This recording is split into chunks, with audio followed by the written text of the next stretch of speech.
Testing. All right, everybody who's tuning in, this is going to be a have and have not open discussion about Oscar. And Chandler should be calling in here soon. So if there's anybody out there, just let me know. We're going to wait for the audience to build up and then we'll get started. We're talking all about Oscar and what might happen with his character this season. All speculation here.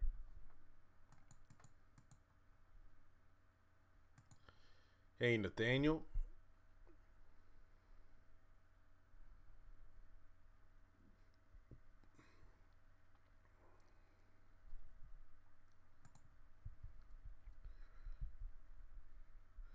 And I did watch Black Panther earlier today, and I was blown away.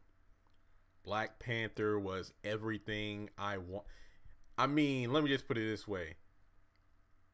I knew I was going to love this movie as soon as I saw Black Panther and Civil War, but I will be doing a live stream on that probably tomorrow.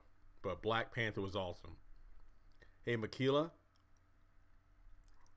All right, and as we're waiting for the audience to grow, overall, what do you think of Oscar so far this season?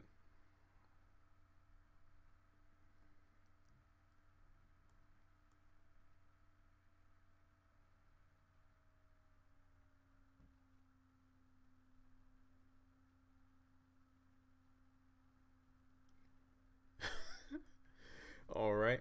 Well, in any case, I do find it interesting that in the next episode that he's going to be letting Queen out of jail.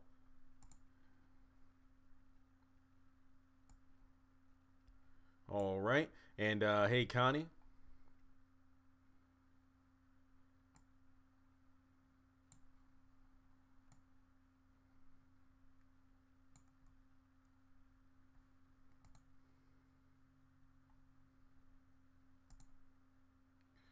Okay. And also, I want to know how Candace is going to interact with him later on because you remember that she's in jail, yet he paid for a hotel room for the next month. So I wonder how that's going to play out.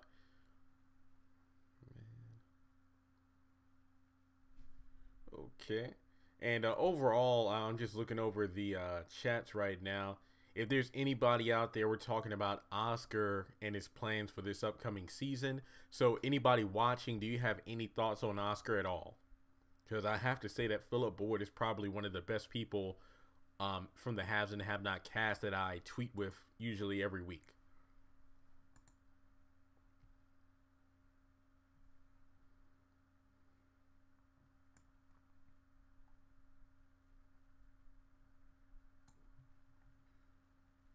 Hello?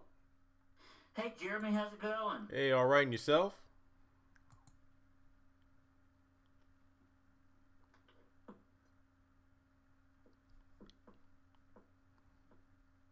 All right. And pulling up the chat now. All right. So for everybody tuning in, we're talking all things Oscar on the Haves and the Have Nots. And due to all the videos out, that's it. All things whoever. Exactly. Oscar, Brandon, John, whoever. Yep. All right. Since I've done so many videos, let's go ahead and get the ball rolling. Just tell me what your opening thoughts would be.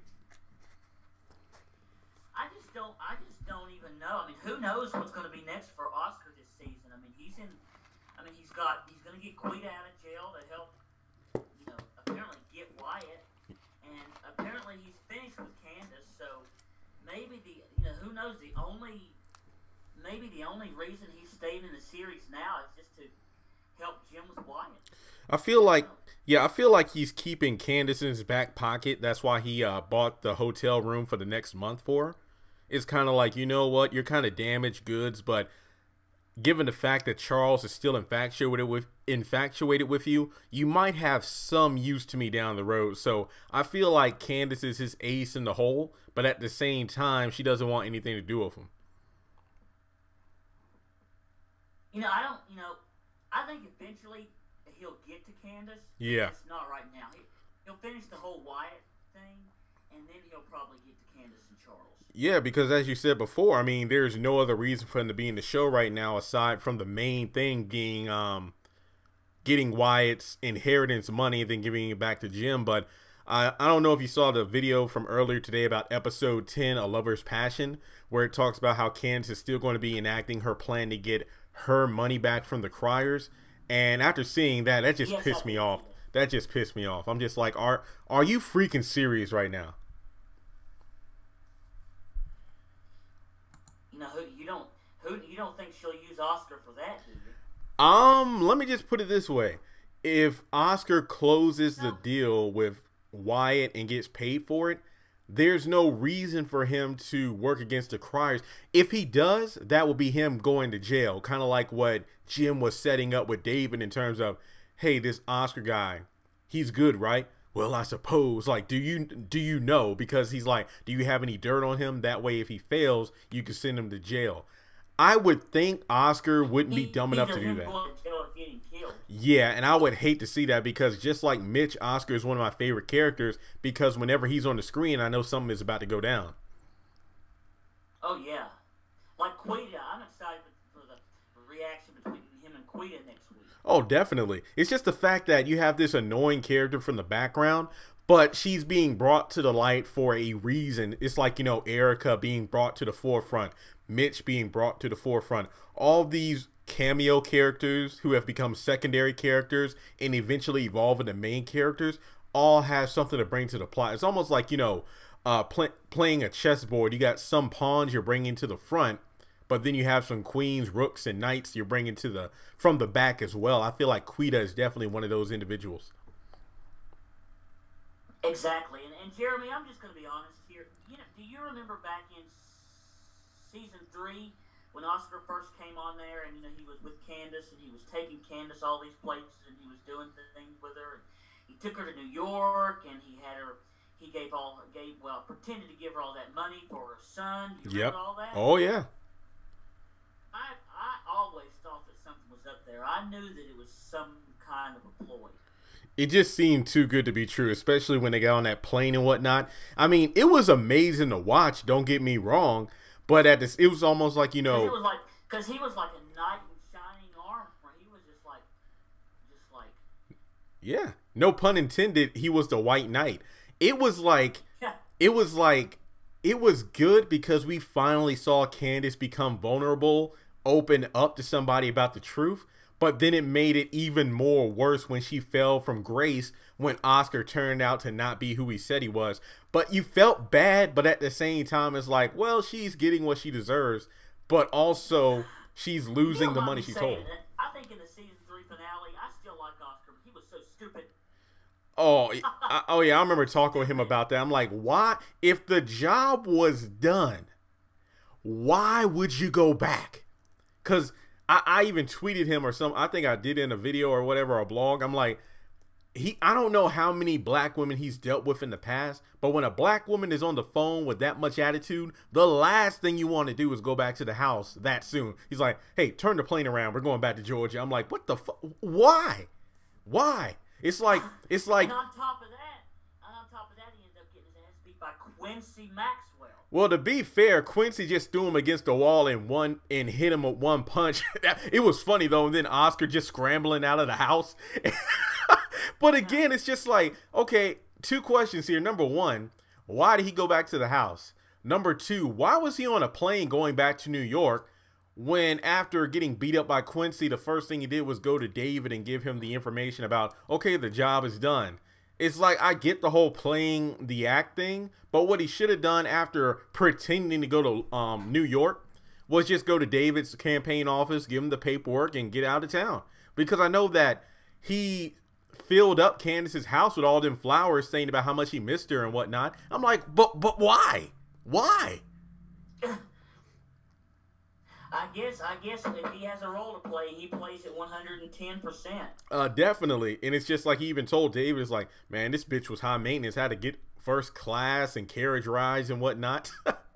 it was just ridiculous. It's like I like that he was still around, you know, even after season 3. But at the same time, I'm just like, well, I mean, whatever. We'll just go along with it. Stranger things have happened on this show, so I'll let it slide. Oh, yeah. And I really want to know what he's going to be doing with the police officers, because it looks like he's definitely going to be orchestrating a lot in the next episode, and I love it. Like he's going to be watching Wyatt through like the trick windows, and then he's going to bribe the cop and then get Quita out. But as I said before, it is a risky move because you know how Veronica got Quincy out, then Benny got Quincy out, and in both of those scenarios, it ended up turning out worse than what they expected. Like, you know, all their, like, you know, Veronica got Quincy out in order to handle Candace, but then Jim got his ass beat. He hooked up with Amanda. He tried to essentially rape Veronica a couple times. Then Benny got him out of jail for the sake of, I want to plant these drugs, stage this wreck, and then you'll be locked up so you can't get bail. But in the end, Hannah's house got burnt down, and Candace almost died, and now there's the whole murder charge thing. So even though she's being taken out most likely for the sake of the Wyatt situation, I don't think it's going to come back to bite Oscar, but I think it's going to end up hurting Candace. By extension, you could say that Oscar is going to be hurt if something happens to Candace, since Candace is hurt his link to Charles.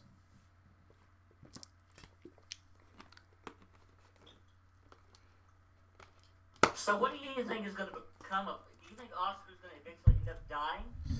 I don't want him to die. I'll say that much, but it comes to the point where he's either going to move on to another location to handle another client, or he's going to be killed off.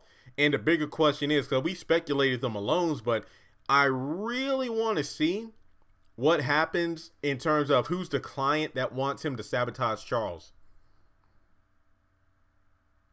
It'd be the Malones. Who knows? Yeah, I mean, it would make the most sense. Oh, yeah. Especially with connecting the dots to these other characters. But, man, I just want to see what happens, because it seems obvious that he's going to get the money some way, shape, or form, because Jim was dropping truth at the beginning of the last episode, like, you don't know how to handle money. I apologize. I never taught you. And at the end of the day, you're either going to be out here on the streets, and then you're going to be trying to crawl back to me and your mom. And that actually meant, and I love how that little tidbit was thrown in there, because Catherine was like, I'm not going to give Amanda the inheritance because, number one, she doesn't know how to handle money, and number two, she would just give it away to the first person that asked. And now we have Wyatt, who doesn't know how to handle money, which is true, because I just love the way that Jim was being a smug asshole, but at the same time, he was actually being honest for once. It's like, you bought this place for $2 million and it's only $700,000. And I own the place, so I can just show up here whenever I want to. And essentially, in a way, Wyatt pretty much gave Jim $2 million when you kind of think about it, I guess. I mean, yeah, I guess he did. Well, I guess you could think oh my God, isn't that ironic? Because that's how much Warlock demanded from Candace, and then Candace borrowed $2 million from the bank, and then lost the 2 houses and the tow company that she bought with Jim's money. Wow, this is interesting. That's good. And then if you want to, that's very interesting. And then if you want to throw in another wrench, there's like the whole get me $100,000 from David, just like I blackmailed Jim for $100,000 back in season 1. I love those little nods to continuity there. It really means a lot. Yeah, and it's interesting how they all tie in together, isn't it? Oh, definitely. I mean, that's what keeps me, you know, it keeps it fresh. Well, maybe not fresh, but almost like, oh, so don't forget about what happened a few seasons ago because it's relevant. I still don't know how she's going to get $100,000 from David, because in the trailer for next week, it looks like Candace stops by David's house while Erica's there. So I wonder what's the significance in that going to be. I wonder if it's just going to be Candace, you know, coming to David's house to talk to him about Jeffrey. It might not even have anything to do with Erica. It might just be about Jeffrey, and Candace might not even say anything about Erica, so David wouldn't even matter.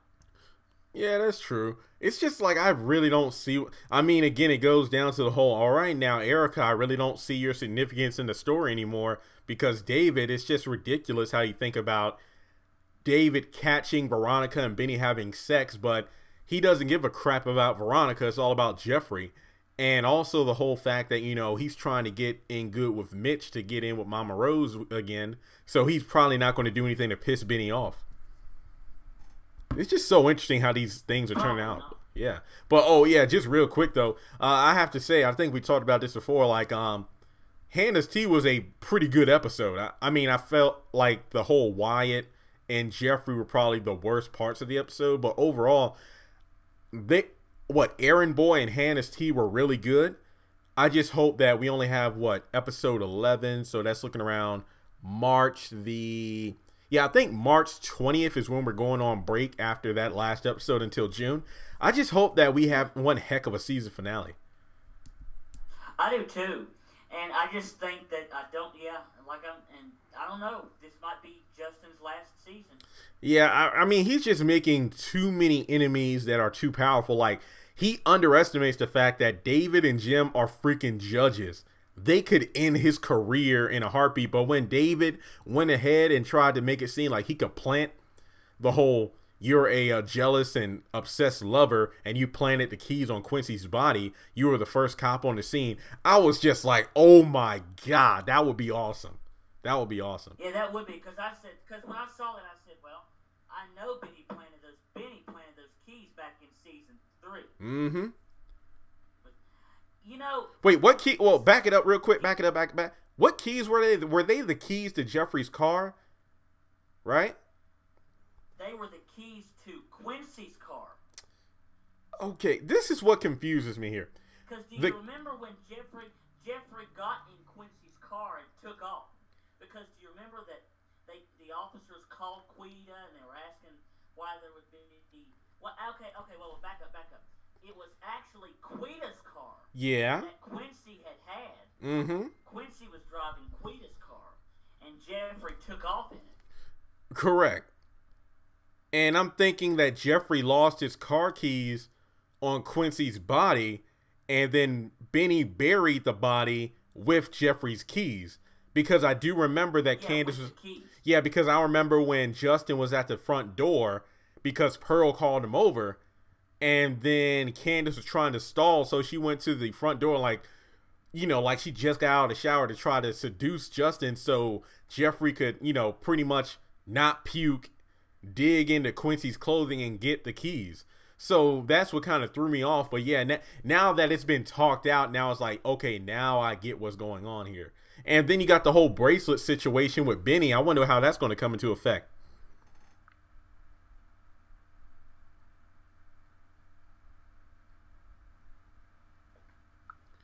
Because they're looking for the DNA thing, and I'm just wondering how that's going to turn out.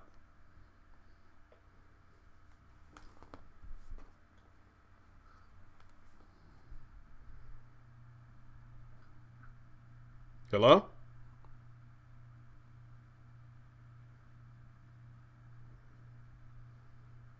You never know what's going to do with that. Yeah, I just feel like, and this is the scary part, it's just because we have a lot to cover. We got the whole murder of Quincy Maxwell, the murder of Jennifer Salison. It seems like there's more work being done on Jennifer Salison than the whole Quincy thing. But I am glad that both cases are still being discussed. I just hope it's not going to be like in 2020 when everything is resolved. Yeah. What?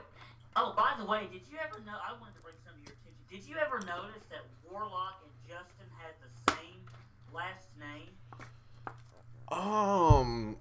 What's the name?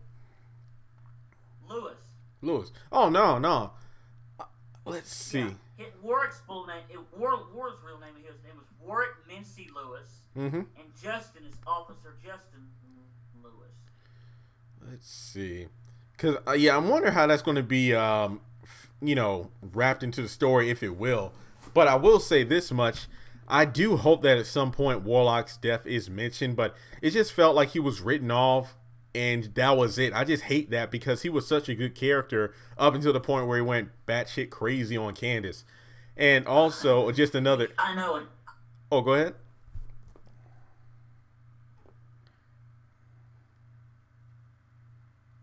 Go ahead.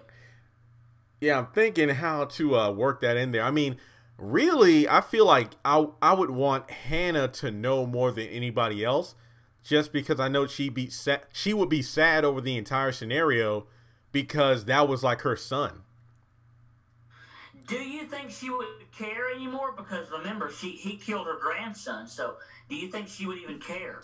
I feel like she would care due to the whole violence doesn't solve violence. What, you can't solve violence with more violence, and you should let it. I feel like she would feel sorrow due to the fact that she tried to stop all this from happening, but by doing so, she inadvertently caused it to happen. The whole, okay, Warlock had me followed, then Quincy Jr. died, and then when Candace found out, she had Warlock killed. So I feel like if Hannah knew she was followed, that would probably just crush her because she was trying to do the right thing, but it ended up making things 10 times worse. Yeah. Man, that's some deep stuff when you get down to the core of it. But yeah, I know. Yeah, it's sad. And then I also just a side note, a little Easter egg here. I did find it interesting when Veronica didn't want those pain pills that the doctor suggested, just because of the whole she was addicted to those in the past. Oh yeah, I thought about that too. And I'm like, oh, maybe. Well, at least she's got some sense. Exactly. I did like the fact that she was kind to the doctor for a change. I mean, she was snappy at the police officer, but I was glad she showed the doctor some respect, unlike the one who was talking about how she got stabbed in the implant. Yeah, maybe the accident maybe shook her up a little bit. I was thinking the same. Maybe it didn't change her, but it shook her up a little bit. Yeah, I was thinking the same thing. And then I just talk about, and you've seen the Benny videos. I'm just like, I don't hate this Benny. I just think he's making stupid mistakes. But at the same time, it's kind of fun to watch. Yeah, it is. I like the, he's caught up with Veronica now. He's caught up with Melissa. I wonder what Hannah would have to say about all this. Oh, good Lord. I don't even know. I feel like next week we're actually going to have to sit down with Mitch's uncle and the whole money situation for the tow truck. But the bigger question is, will Benny take the money, or will he actually change his mind at the last minute? Because I feel like Mitch is going to be talking him up and down before they even sit down. It's like, you know what?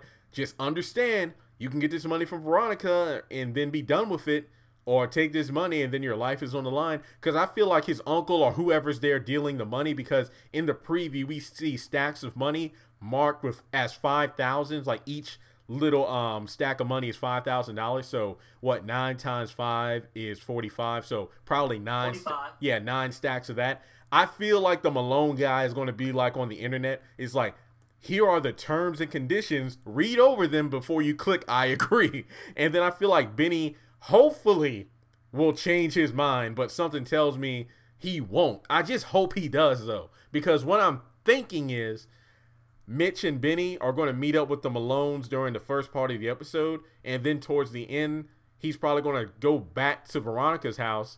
Benny's going to go inside, have sex with Veronica, and then David and Melissa will walk in on him.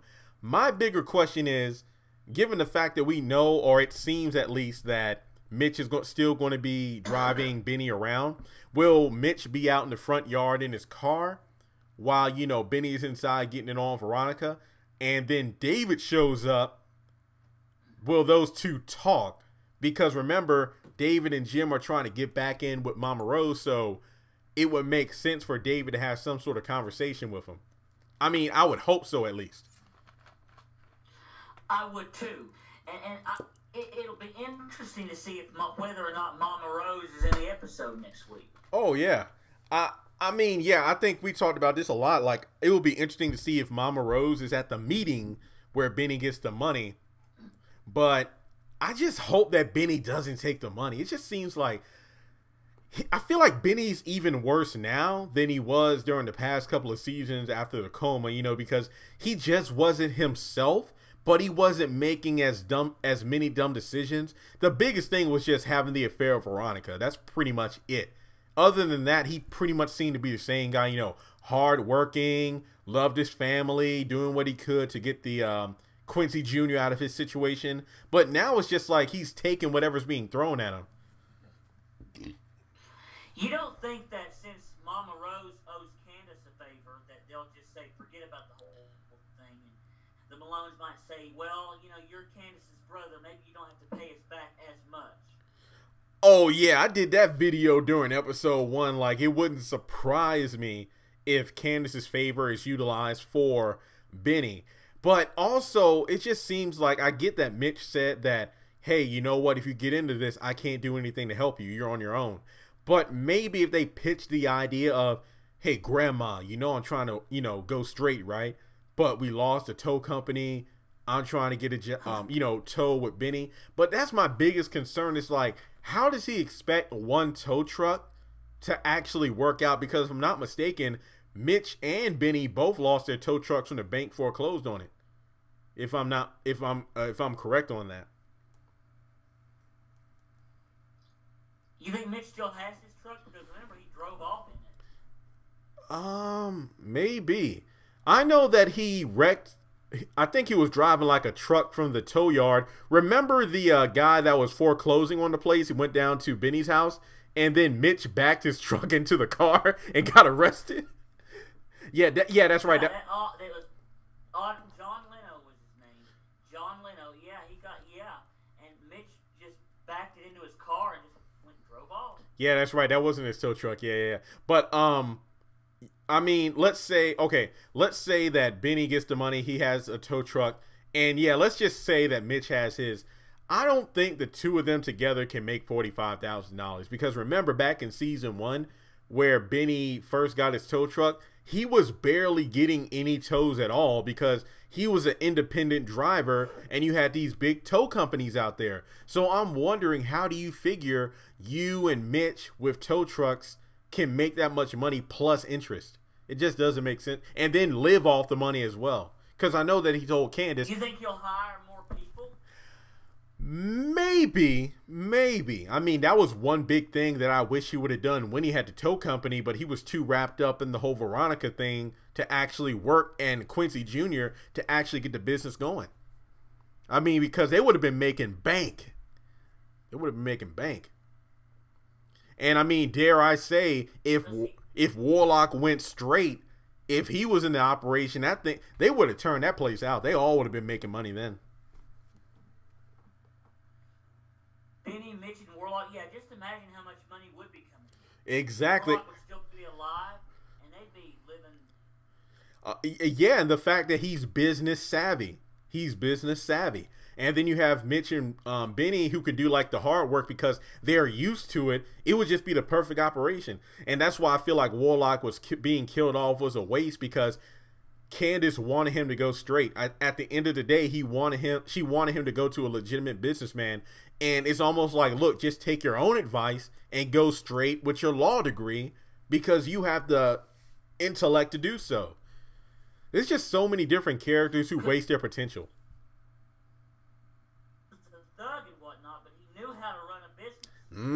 That's right.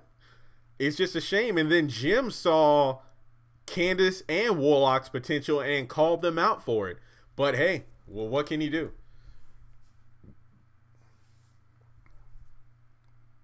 But let's see here. I think Jim really wanted to help him too. Definitely. I mean, the fact that he stood up to Mama Rose in order to help was, I mean, for one, because he had some feelings for Warlock, but also because he knew what Mama Rose was capable of and didn't deem it necessary. It's like, wait, your grandson didn't even get shot and you're willing to do this. And I'm just like, oh my God. I want to see Mama Rose again, just like I want to see Broderick again. I feel like we're going to see Broderick in the same episode that Catherine walks in on Gia and Jim in bed together. That's just my little theory on that. I do too. I don't even know if that's going to be next episode or when it's going to be. But yeah, again, they just show these episode preview commercials that are misleading because some of the scenes might be from like 2 or 3 episodes later rather than the upcoming Tuesday. Yeah, and they didn't used to do that. They used to show only what was for next week's episode. Exactly, like the dialogue matched the actual title of the episode and the overall subjects, but now it's just all over the place, making you want to tune in, and then the scene that you wanted to see isn't even in the episode. But at least we know for a fact that. Oh yeah, go ahead. I remember the preview for season 3, we saw Veronica going over to David's house, and I'm like, there's no way, because there's no way. Yeah. I'm just like, okay, that's interesting, but how is this going to play into the story? But hey, they got the fact that Veronica is going to be so preoccupied with revenge. Oh my god, it's just I feel like Veronica and Candace are going to be making some stupid mistakes here. I'm still waiting for their team up. Me I'm too. still ready for that. Yeah, me too. It just seems like the fact that she's preoccupied with revenge. It's like Candace is gung ho on getting Jim while Veronica is getting David. And it's funny because I speculated the whole team up scenario where they will be working together but then stab one another in the back due to their own selfish desires. But now it seems that before they even link up, they're going to end up screwing each other over, because I do remember that Candace called Veronica's cell phone and left a message. So I wonder if Veronica's going to call her back. I would say so. Now, I don't even. Now, if I remember correctly, I don't think that Candace knows that Veronica was in an accident. Oh, no. Yeah, I definitely don't think she does.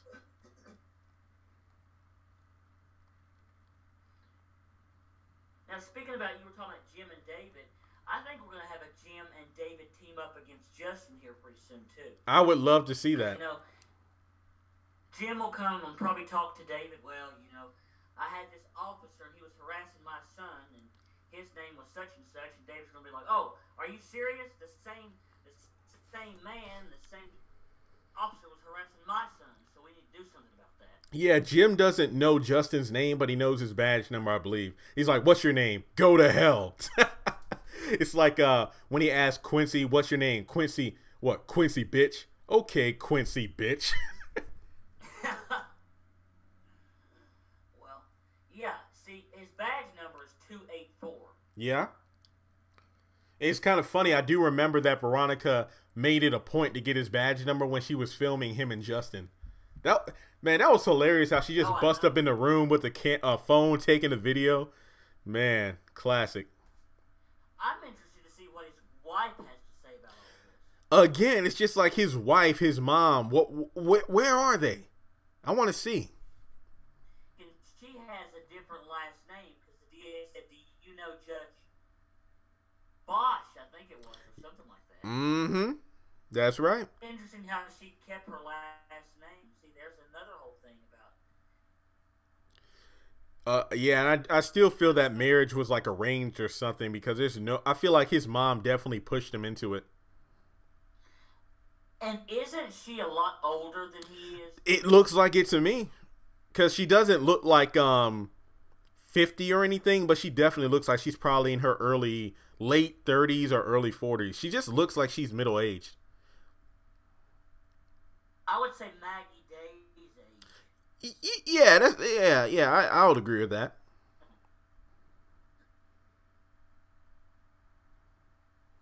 They don't even mention her anymore. She's just long gone. Yep, she had that memorial in D.C. and that was a wrap. I mean, maybe during the whole Jennifer Salison case, they'll bring up the fact that we had some noteworthy people get killed in this neighborhood, especially like Maggie Day at Veronica's house front door. Jennifer Salison last known phone call was from Veronica, and then it's funny how Catherine Cryer's house burnt down, which I don't even think that's been mentioned since it actually burnt down. Veronica's house burned down? Catherine's house. I don't even think Wyatt knows that yet. No, exactly. It's just like so many different things that have never been discussed since it happened. I mean, but yeah, it keeps me intrigued, though. Then again, I don't know how Wyatt knows that Catherine is divorcing Jim. Yeah, that's right. Interesting. I don't know. Yeah. So many plot holes. When he said that, I was like, oh, okay. I did love the whole thing.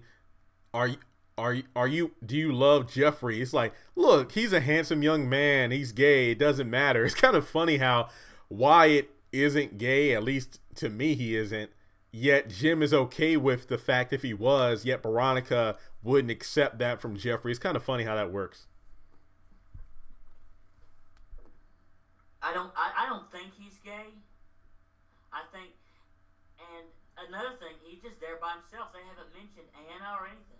Yeah, I feel like she's probably gone for good because since her actress is pregnant in real life, she probably just came in to film a few episodes and then was gone. But I would like her to come back. Don't get me wrong. I would like for her to come back. Oh, me too. Because I hated that because you know what, Wyatt was doing so well. Yes. On such a good track. Yes. And I still feel like his word isn't going to mean anything in court, though, because of the whole he was a recovering addict. But I just love how it's funny because during that scene, it's like, okay, we know Jim doesn't want to go to jail, but at the same time, he's telling Wyatt what he doesn't want to hear. But from Wyatt's perspective, you can understand why he doesn't want to have anything to do with his dad. Yeah. I can see why he doesn't, but I think he should at least give his mom another chance. Definitely, because his mom loves him so much. This was shown when he was in that semi-coma from overdosing, and she was in the hospital with him. And it's just like, man, I wish they could just talk for once. I really want to get to the scene we saw in that extended preview where Catherine and Jim are sitting down and they're laughing. And it's just like, oh my God, I want to know what they're talking about so bad. My goodness, yeah, we saw, and I'm like, I kind of hope that's next week. I feel like I want to know, is that before or after Catherine catches him in bed with Gia? That's what I want to know. I don't know. Yeah, that's another good thing. We do know that in the next episode, Sarah is allegedly going to be giving Jim all the evidence from the case. So I wonder how that's going to play out. Yeah, do you think Jim will talk? Do you think Jim will find a way to get rid of all that evidence? Most likely, but the preview says, like, you know, Sarah and the DA George make headway or progress with their case against the Criers. So I'm just wondering how that's going to play out. You know, is Sarah going to, you know, give him fake evidence? I think that's for episode 8. Okay. Yeah, next week is episode 7, right? Yeah. Okay. Well, yeah, well, we might see something play out. And the preview for that says Candace gets released from jail. Yeah, I still think that her and the DA are going to have something going together. I just love the fact that we see the police officer take Candace out of the cell and she's laughing over the whole Quita thing. And then George just shows up out of nowhere. It's like, Mrs. Young, what? I just love how she changed from laughing to serious, like, ha ha ha, what do you want? It was just hilarious. Yeah, she's like, what? The fact that she got her ass beat, I mean, she was asking for it. Oh, I know. You know, what, you think Candace might, you know, she might say, you know, the DA might say, who can help me? It might be like if you can help me get evidence against the Criers, I'll make this whole Quincy thing go away and you can be free. Yeah, especially because Jeffrey's already in jail, and I feel like one of the first things she would kind of like a Jennifer Salison thing where she said, "Okay, if you can help me testify against your parents and help me lock them away, I'll give you and Jeffrey Harrington immunity, no jail time." Good point. I mean, I feel, again, the fact that they're bringing things around full circle with like the $100,000, $2 million, the blackmail, this actually makes perfect sense. And then I really feel like one of the first things that the DA is going to ask is like, what do you know about Jim Crier? Wow. And at first she might be a little hesitant, like, I've got nothing to say to you. Oh, yeah. He goes on, and then if he goes on and says, well, you know, and who knows, he might even use some crazy, like, tactics, like, do you know Jim Crier got Warwick out of jail to kill your son? Or something like that. Oh, I believe that. I believe that. I believe that. Like, you know, kind of how Jennifer did to Wyatt. They put a criminal in there and he sexually assaulted you. You don't think I didn't know about that? I have people on the inside too. Yeah, I remember that. And I feel like Candace isn't going to, she doesn't give up information until you make it known that you have something that she wants. So it's a trade. So I feel like the DA will definitely do something like that. And I mean, I don't want to jinx it now, but it seems like that might be the opening of the episode where we have Candace meeting up with George after she's taken out of the cell. So I do feel that those two are going to be talking during the opening scenes of the episode. And I'm very, and again, I feel like these last two episodes were good because they make me want to watch the next episode. I haven't had that feeling in a while. They were very good episodes. Maybe, hopefully hopefully all the episodes will be as good as those. Exactly. And they don't have to be as good. They just need to be intriguing. They have to make me want to watch more. Like, Melissa and Benny having sex. Candace getting into fight with Quita. These are cliffhangers that make you want to tune in next Tuesday. I don't think we've had anything like that in a while. And I like the fact that we have new interactions between characters, new dialogue. Mm-hmm. Because I'll give you an example of last season. You'd be sitting around talking, "Hey, John, did you watch the Haves and the Have-Nots last night?" "Oh, no, Jane, I missed it." "Well, okay, John, remember the dialogue that we heard 2 weeks ago?" "Yeah. Well, okay. That dialogue was basically spoken between two different characters." Amen. "Oh, okay." Yeah, it's like, well, you know how Wyatt and Jeffrey were talking about this one thing? Yeah. Well, 2 weeks later, Candace and Jeffrey are talking about the same thing for like 12 minutes. And you're right. That's pretty much how it is. But now they're bringing all these, again, different character combinations that keeps it going and keeps it fresh. And it just really intrigues me to see how most of these character interactions are from people from different sides of the tracks.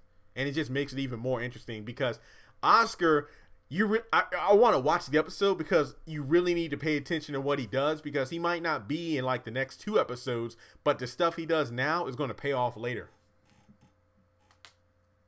Right, it's been kind of hit and miss with Oscar here lately. He's been in like maybe 1 episode, and then he'll miss 1 and come back, or he'll be in 2 and he'll miss like 3 or 4 and come back. Yeah, it's just like the whole. I think that's done on purpose too. Oh yeah, agreed. It's kind of like the whole Broderick thing where he showed up in like the opening couple of episodes. Next thing you know, it's like, okay, man, where you go? It's like you got this plan to deal with Catherine, but where you at? That Catherine is just too busy, all up in Hannah's business to figure to deal with Broderick. Yep, it'll probably happen when she goes back to the hotel to see Jim. We'll just have to wait and see how that plays out. But overall, I mean, I feel like Tuesday is shaping up to be an interesting episode, to say the least. But any closing thoughts here? Yeah, do you think that eventually... I just want to know how the whole Landon and Charles and Candace thing is going to go. I'm really... Did you see in next week's episode, Landon is taking off his shoes? Yeah, he's trying to. He's like, "Well, what are you doing?" "Well, I'm taking off your shoes. I got this." And then that woman is like, "You have a terrible poker face. He's going to know that you're in love with him." I'm just like, oh my God.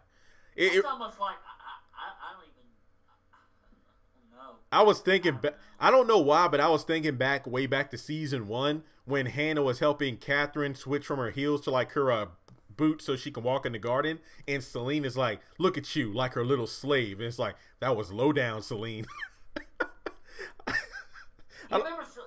Oh, that's a whole nother thing. Celine told Kat. Remember, even Celine said, "Oh, you and Catherine are both lesbians." Yep, she was just and it's a shame because I like the fact that Hannah had a friend that was also a maid. So she had a friend on the have-not side, but then she was making a friend with Catherine. But then Celine just turned all freaking paranoid, and I don't know. It was just ridiculous. In the first 3 or 4 episodes, I still like her, but I liked her and thought she was a great friend and supportive. Definitely. But then it gets to the point where she gets all freaking twitchy, and then it's like, oh, wow. She actually has a history. This makes... I mean, there were just so many things, like, her not giving Catherine Hannah's phone calls when Benny was in the hospital, and this and that. It was just ridiculous. And Catherine was even on to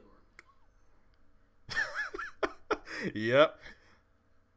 I just love the fact she was... And that's a whole nother... I hope that she comes back. I feel like it's going to be in the back half of this season. Yeah, there's just too much going on right now. But yeah, I feel like she's coming in the back half. Same thing with the guy with the tattoo. And Veronica's mama. Hopefully, I want to see that. I just feel like they're setting up Candace and Veronica so much now in terms of revenge. But then you'll have the people that can even them out: Candace's father and Veronica's mom. I mean, if there was ever a season, this one is it. I'm not just saying this to hype it up, but I feel if there was ever a season, this is the one. Me too. I think this is one of the best seasons we've had yet. And when do you think that the whole Amanda murder case will be brought? Oh, God. As I said, I want it to happen during the Jennifer Salzin thing just for guilt. Like, you know, George will bring up, it's like, well, it's a shame because your son told us that Jim and Catherine didn't like Jennifer Salzin, yet she was pulling a private investigation to look into the murder of Amanda Cryer. And then that will just like stop everybody in their tracks. That would be a perfect cliffhanger episode, a season finale. I feel like if there was ever a time, that would be it. That's what I think. Me too. And I've been thinking about something else. You know, we know the show's supposed to end in 2020. Yep. If you just had to, just a stab in the dark, if you just had to predict, what do you think the last episode will be about? Probably wrapping things up, you know, assuming some of these characters are still alive. I would want it to be one or two things. And this should be its own live stream in itself. Number one, we would have an epilogue where there's like a time skip and we see how the characters turn out. Or number two, we just wrap things up, let's just say some of the Easter eggs and plot holes that were spun actually played out, like in the epilogue or something. Catherine passed away and Hannah got her part of the will. Candace is a lawyer. Benny has his own tow company. Jeffrey is, happily married to a gay man. Wyatt is clean and a firefighter. I feel like there are just so many things that I would hope would happen. But the thing is, with so many people where do you think about Veronica would be? In the epilogue, David, Mitch.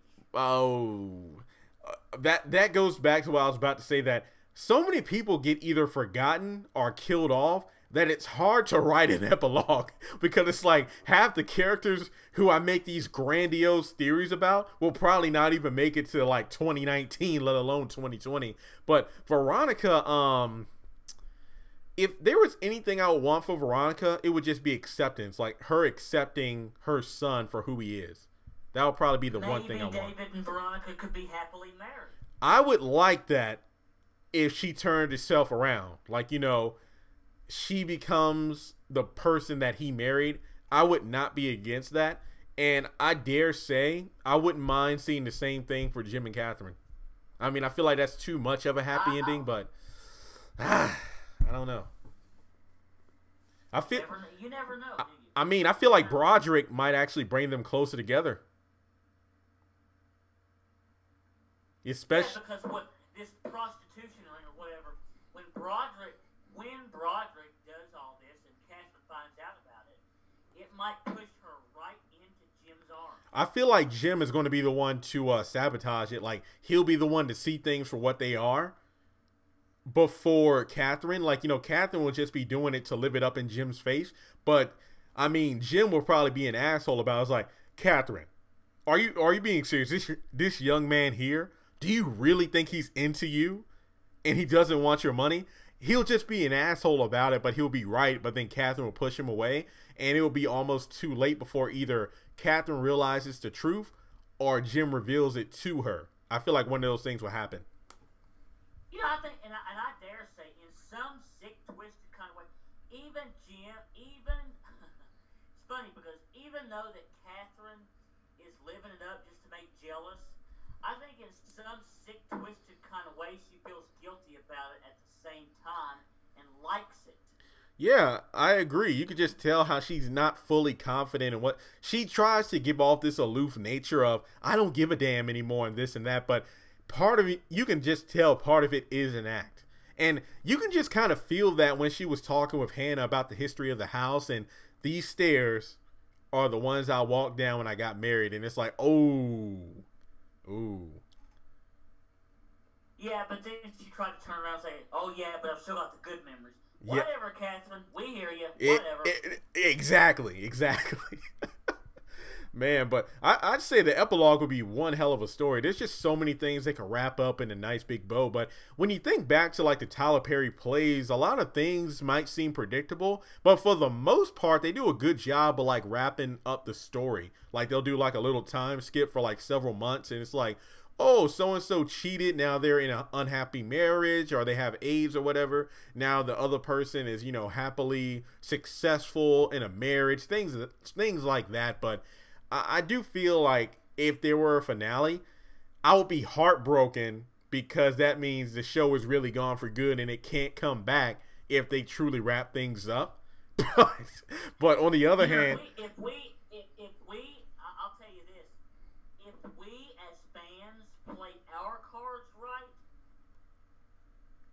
the show might not end in 2020. It might just leave on in 2020.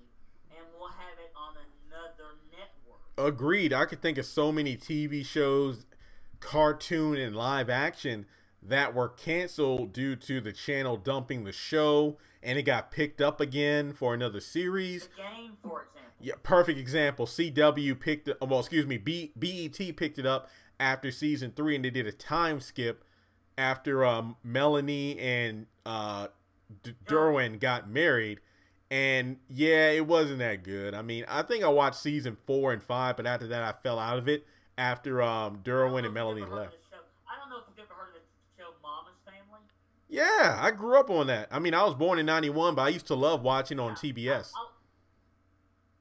I like that show too, but I'll tell you what, back in 1984, it was canceled, and then in 1986, another station picked it up, and they had a time skip where the aunt died and the grandson come to live with Mama, and then there was 227 that was canceled back in '88. Yeah, love that show. But then they had it air on another network. Dang. Yeah, I mean, there are just so many examples. I mean, if you want to go the animated route, like the Proud Family, that show ended on Disney. Proud Family, yeah. But fans loved it so much that they actually made the Proud Family movie just to give closure to the actual show. And it's like a fair... And hey, a more recent example, Hey Arnold, the Jungle movie. That's been pitched for years, petitions, and they finally gave it to us. Yeah, there were some plot holes in it, but I just love the fact that the creators did it because enough fans voiced their opinion. But the thing is, we got to act fast because, you know, given the fact that the haves and the have-nots is so big, it wouldn't surprise me if the stars, you know, after the show ends, they go on to other projects. I don't want to say bigger and better because the haves and the have-nots are so big, but let's just say that it would open the door to more, or I guess you could say bigger opportunities. And if that happens, that might mean it will be near impossible to get most of, if not all of the main cast back for the series. I mean, John Snyder, given the whole divorce situation, he's probably still going to do it because he needs to get as much money as he can get. But when it comes down to some of these other characters, I don't know. But I feel like if we just really, really push for it, it could happen. I do too, and I really think that it could happen because I don't see why it couldn't, given that it's such a big show.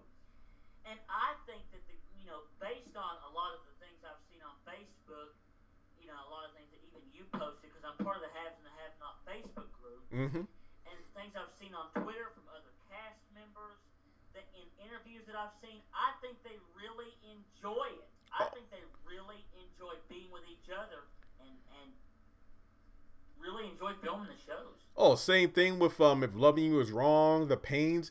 I just love the Tyler Perry because they talk about how it's like fast paced. You got to bring your A game, but at the same time, it's a big family.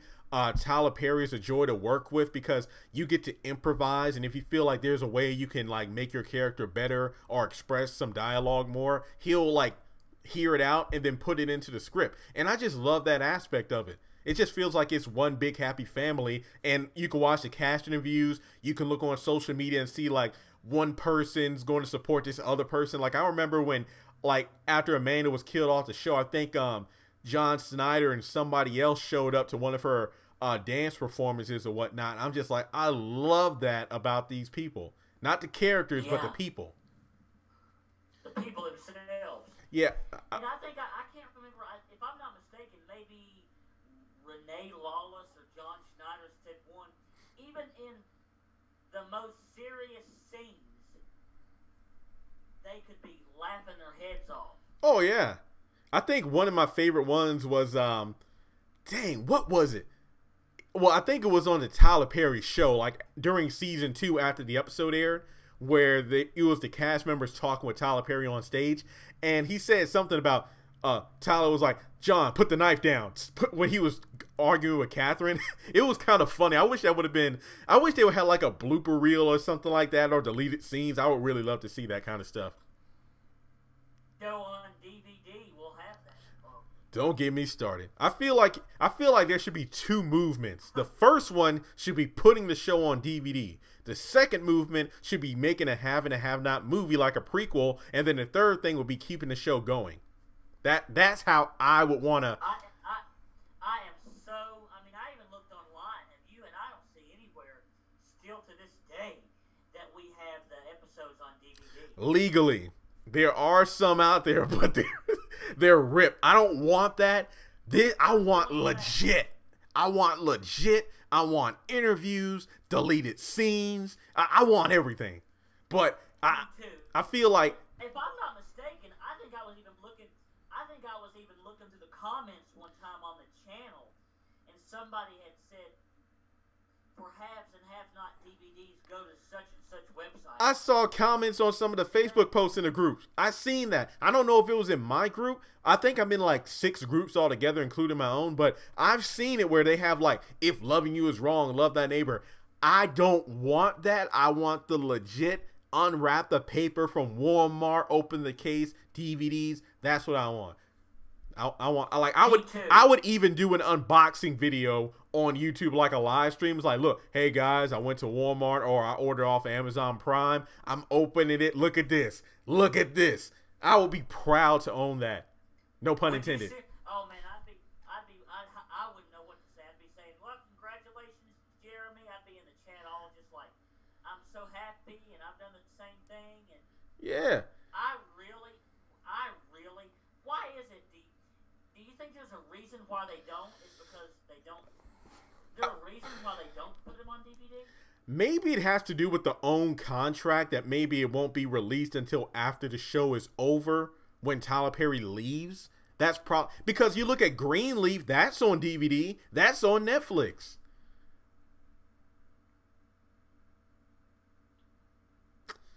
I mean, I feel like Greenleaf. I think Greenleaf, after like the season airs, I think maybe like a month or 2 after that's when they put on DVD. Yeah, I know. It's just like, come on now.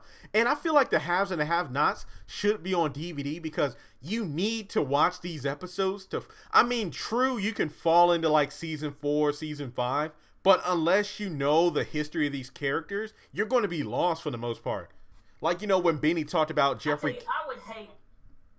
No, go ahead. Yeah, I was about to say, like, you know, like Benny talking about Jeffrey kissing him. If you didn't see it, then it doesn't really have the same level of context. Right. Yeah. Like, remember when Candace and Hannah were like, well, oh, no. Candace, Jim, David, and Oscar were in that bar. And they were talking about Quincy, and Jim was like, oh, the Quincy, you mean the same person who came to the party that night? Yep. If that was your first episode, you wouldn't even know. See, I would hate to be someone who had fallen into it like right now. I would hate to be somebody like that. Yeah, because you can find the episodes online, but I just like the DVDs. I mean, Blu-ray, whatever the case may be. It's like BET did the New Edition movie. It's been over a year, and it's like, dang, put the darn thing on DVD already. But for me, I don't know how they're going to do it. But let's just talk strat, and we'll probably do another live stream, or I'll do a video on just that subject. New Edition movie, case in point, that was a game changer for BET, because they raised the bar so high in terms of biopics.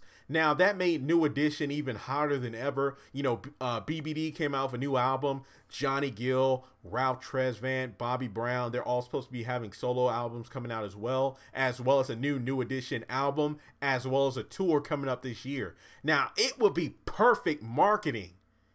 It would be perfect marketing for when the album comes out, when they go on tour, to have the DVD of the movie come out. That would just blow up sales. Just like BBD's album blew up because it was released the third night of New Edition, like the New Edition movie. Same thing with the haves and the have-nots. Like, they could have made so much money, because it would be different if OWN had like marathons all the time. Then it could be like, well, I don't need to get the DVDs because I can just watch OWN and catch the episodes. But since the show only comes out on a freaking Tuesday, nice. Yeah. Like, because do you remember? Let's see. That before the second half of season 4 came on, they had a whole weekend marathon. I think it started like at 10 o'clock that Saturday night, and it went all the way up until that new episode was supposed to have. Yeah, I remember that. I remember that's back when the channel wasn't that big. I think I did a video talking about that, about how that marathon is good, but put the darn thing on DVD. I feel like definitely sitting down and writing like a semi script and doing a video and send that to Tyler Perry, just to be like, you know what, go ahead and put this together for the fans. Oh, hang on a second. Melrose One, speculation is probably a business decision to get ratings. They don't want you watching DVDs or Netflix at the same time the show is airing. They are trying to get ratings for OWN. That is actually true. However, I look at shows like CW's The Flash. When the season is over, they put the season on Netflix. But the thing is, they never put a season on Netflix while that season is airing. True, fans might be able to say like, oh, I'm too busy, I'll just catch it in the off season and binge watch it. But I feel like the haves and the have-not is definitely different, because it's a drama, it's a mystery. You need to know the details from all these episodes in order to truly understand the current season you're in. So I don't see why it would be a bad idea. When I'm watching this show, it'll be a bad idea either. And when I'm watching this show, all 100, so far we've gotten 113 episodes. I pay attention to every single detail. Yep. Hence why I knew that Warlock and Justin had the same last name. It'll play into itself in any way, but it's just something to be alert about, just in case something does happen. Yep. It's just like, I would love, see, even like season 1, I would sit down and binge watch all the episodes on DVD, just because it's like, you know, I know everything that's going to happen, but it's fun because you'll probably catch things you didn't even remember the first time. You know how thorough I am, but at the same time, you rewatch those episodes, you'll just get like name drops and personality quirks and stuff like that you might not have picked up on. Because I remember during that marathon, it's like, oh my God, Veronica is really different from how she is now. But even during season 1, we got little hints into the controlling woman she really is. And it's just right. And like, see, when I watched that marathon, something I noticed. Did you notice that, like, in the first 3 or 4 episodes, David's voice sounded just a tiny bit different? Yeah, it sounded a bit. It sounded like a bit kind of higher in some instances. But I remember his first. I think one of my favorite David scenes was in episode 2 when he was talking to Jim about the whole, we have this opportunity to run for governor, and about how he should just pay Candace off. His voice really sounded like Gravely or Gravelly or whatever. But then in some episodes, it's like, you can tell that he was finding his way. Kind of like, I think even his hair color was, our hair style was a bit different. I think Peter Peros was trying to find his way as David, especially the fact that that's not his real voice. So yeah, I agree. There's a lot of things. Like, now, do you ever get online and watch the episodes, like, from past seasons? Yeah. Sometimes I do. Only when I need to. Like, sometimes I'll go back and watch. Let me go back and watch season 3, like, you know, when they were interrogated in the house after Amanda's murder. Yeah, sometimes I do that. Yeah, I do that too, but I don't make it a habit. But I do have, and I don't know if you know about this, I'm sure you do, the Watch Own app. Do you have that? Not yet. I need to get that, though. Yeah, you need to get that because they have like all these, they have all the episodes, they have like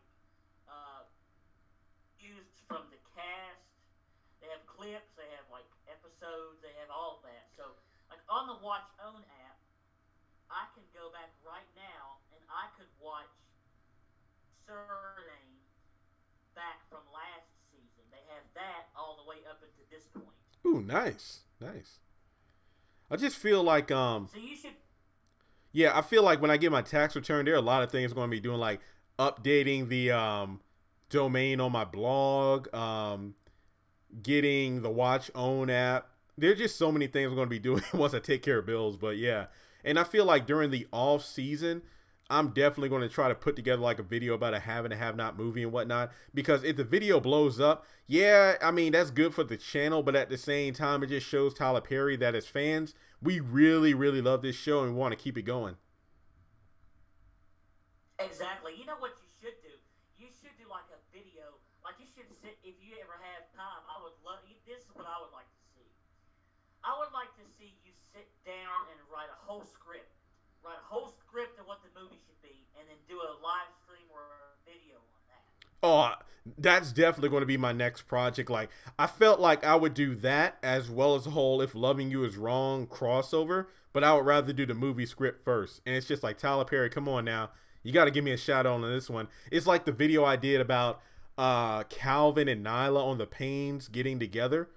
That was probably one of my most... That was probably one of my more enjoyable videos because there are just so many ways that could be written into the show. Hey, Dominique, thanks. This was a good live stream. But yeah, there's just so many ways that Calvin with Nyla would make sense. It could open the door for Miranda coming back briefly, character development for the kids. There are just so many ways that could work out.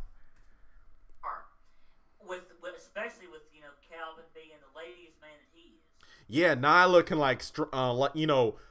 reel him in. He could be a father figure. And I really do like the fact that Kenny would take a liking to Calvin because Calvin can hold his own in terms of a battle of wits with his father. And I mean, even though I didn't watch the entire series, I did watch some of Girl Meets World. I feel like the main episodes I watched were the ones where Boy Meets World characters came back on the show briefly. And even though, what's her name? Maya, Sabrina Carpenter, she was like Riley's best friend. Sean came back and married her mom. And it's just like, hey, you have like this nomad guy who's kind of like, you know, out there in the world. And then he got settled in when he married this woman with a daughter because they linked together. I think the same thing can happen with Calvin and Nyla. So I think I tweeted that to like some of the stars on the show, like, yo, check this out. I want to see this happen. Because there's a difference between wanting to see something happen, but wanting to see something happen because it makes sense, but also gives the characters more depth. Exactly. Just like the If Loving You Is Wrong, Have and Have Not crossover. If that were to occur, what show do you think it would happen on? I feel like it will probably be a 2-hour special where it's going to be the haves and the have-nots. Then, If Loving You Is Wrong, kind of like how the CW does, like, okay, we're going to do a Flash crossover and then an Arrow crossover on both shows. Like, some of the characters will go on Arrow, and then some of the characters from Arrow will go on Flash. Now I'm talking about back when wouldn't it be interesting to see the haves and the have? Wouldn't it be interesting to see Marcy appear on the haves and the have-nots itself? Because she has already appeared as Darcy in the original season, in the first season. I feel like if she shows up as Marcy, her role as Darcy is going to be forgotten about. Just because it will be like one of those... Oh, go ahead. I think her role from Darcy already has been forgotten about because nobody's mentioned it at all. I mean, yeah, that was a season 1 thing that would probably be written off, just like Celine's husband. Because you got to be a diehard fan to really remember, oh, wait, wasn't she in, like, the first season of the Haves and the Have-Nots for, like, 2 episodes, I think, where she came over to... Well, actually, I think it was 1, wasn't it? Where she came over to Hannah's house to bring lunch And then, you know, that was Hannah trying to set her up. Well, it was actually. Well, here's how it was actually 2 episodes. One episode, she came to Hannah's house to deliver the lunch to Benny, and then you didn't actually see her. She was on the phone with Hannah. That's right. Mm-hmm. Yeah, but yeah, I feel like Marcy could have came to like sell a house to Veronica or David. Or as we were discussing in another live stream, like Justin could have been over at the police station with Eddie and Lucian. There are just so many. See, the thing is, it can be a crossover, like a teaser. By the way, speaking of the crossover, I meant to bring something to your attention. Yeah. Okay. This got me excited. Okay. Do you remember when? All right. Have you been watching the It's Loving You Is Wrong episodes? I'm 4 episodes behind. I did watch the clip though. Where Randall tricks Kelly into admitting she shot Travis. I was just sitting there like, oh my god, this is just like Candace and Jeffrey. Like, you know, one's in the jail cell, the other one's sitting in the jail, but. What time is it? 7. I'm going to sit down probably after this live stream and just start watching them. Well, actually, I got one more live stream I want to do, but I'll probably start watching it because I slept in late, so I'll probably be up, but I'll probably watch them all. But yeah, go ahead. Are you aware that Ian is not going to represent Kelly? He doesn't want to. Yes. Okay. Well, now Kelly's got a public defender. Ooh. Not to spoil it for you, but this. Okay, Lucian kept saying. Ian kept saying, okay, I've got an attorney. He's good. Well, a couple episodes ago, Lucian asked Ian what his name was, and his name turned out to be Marty. Mm-hmm. Do you remember that Marty was the one representing Jim when he went for his bail hearing? Yep. Attention to little things like that. I'm thinking, could it possibly be the same guy? Again, that's what I'm talking about. They could just sprinkle these Easter eggs here and then have a big crossover, and I would be okay with that. I mean, we might be crazy. But I put all this into perspective. I pay attention to all this. There's a method to our madness, and we got facts to back it up. Yeah, exactly. I just, because a lot of these things,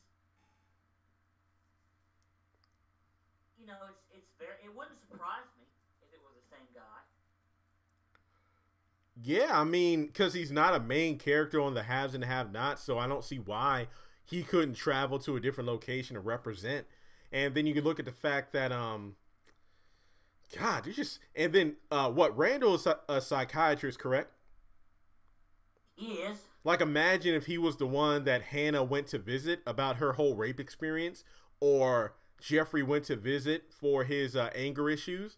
So many possibilities that I can't even. I can't even. There are just so many ways that could be written in to be so perfect.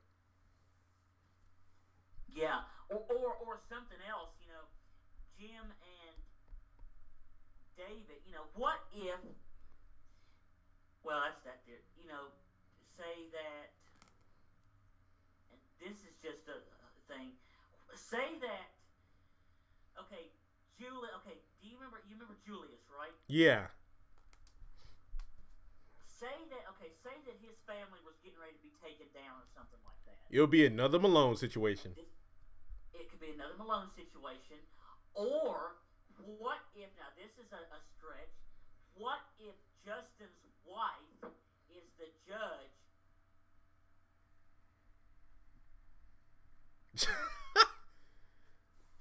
I would love that. Because remember, she said, I'm going to step down from the Veronica the Quincy thing because of personal. Well, no, it was Veronica that suggested, Your Honor, I think you should withdraw the case.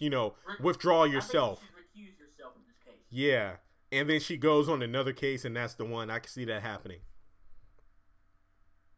See, all this stuff, it excites me because there's so many avenues that these two shows could take together.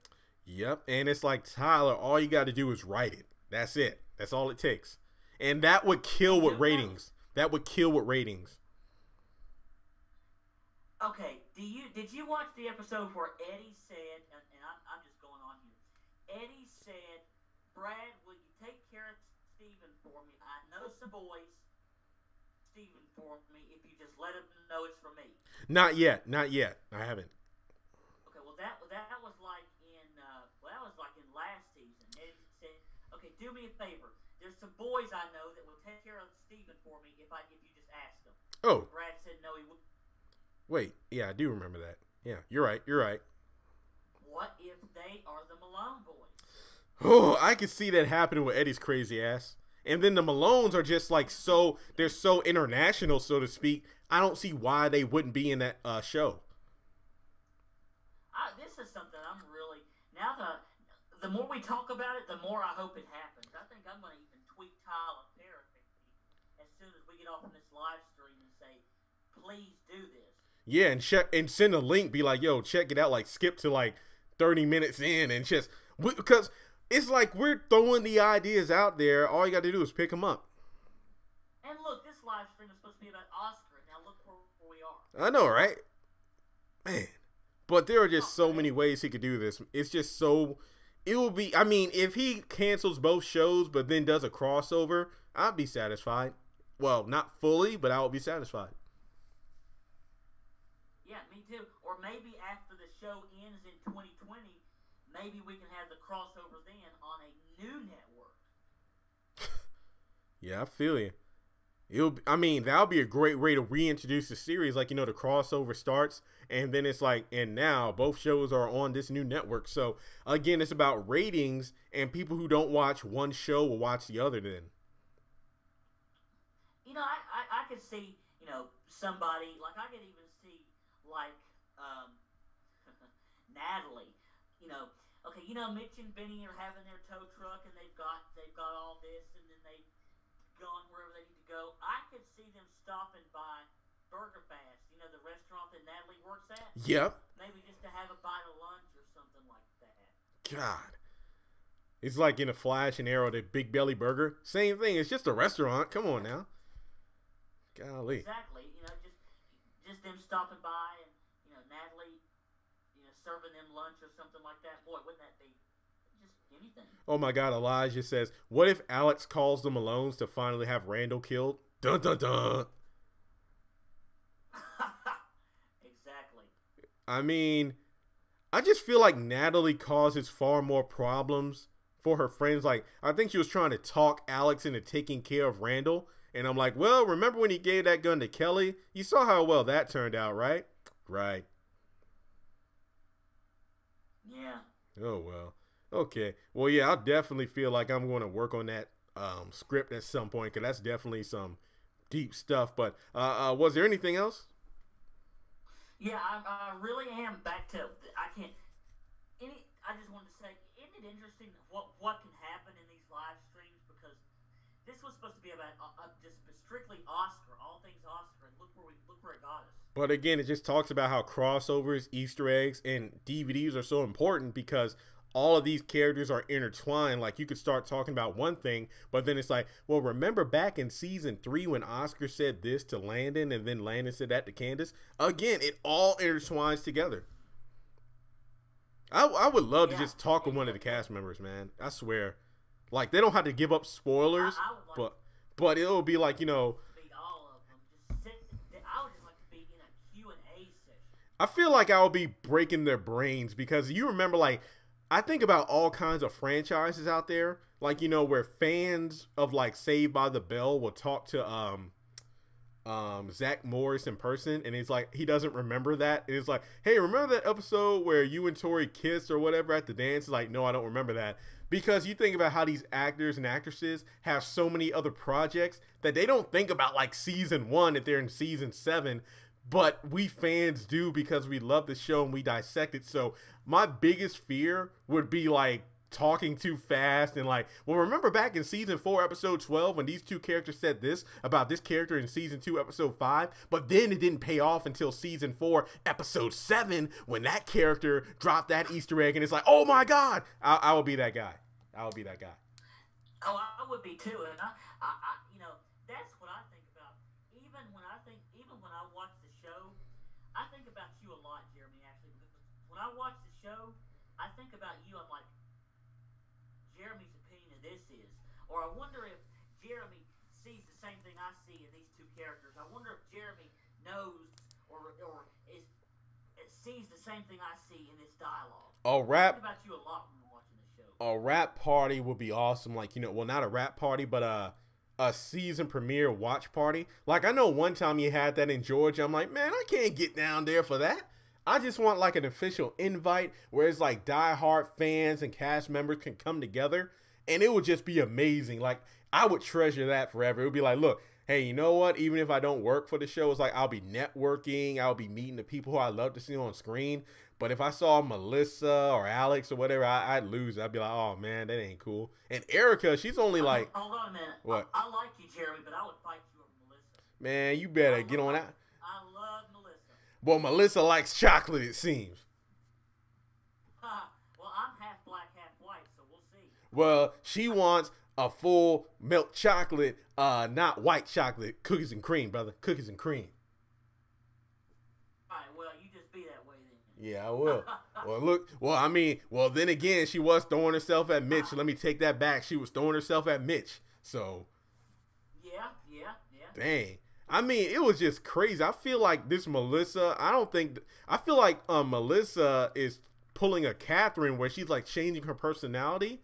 And now, you know, like Jim and Catherine's case, but Veronica and Melissa's case might not be able to handle it. Because remember, Melissa don't give a damn. She was willing to kill them both.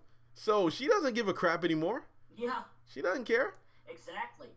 And you know, I think it's awesome to see Melissa go from this helpless, hurt little girl to this independent, strong woman who knows what she wants and is going to go after it and stop at no end until she gets it. Exactly. You have a woman who will do anything to keep a person under control, but then you got the girl who can't be tamed. So it's like very interesting to see how that plays out.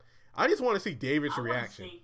I'd like to see an interaction between Jeffrey and Melissa again. I don't know how that would play out. She would tell his ass off. She would tell him off. I'd tell him off, or she might give him some advice. She might say, don't let this bastard Justin get you down. Fight, take him down. And who knows, she might even help him take him down. Again, this is how it should have been when they first learned the truth about Melissa, about how Veronica orchestrated everything. Her and Jeffrey should have worked together to get out of the situation. That would have been amazing. Oh, speaking about Justin, isn't it interesting?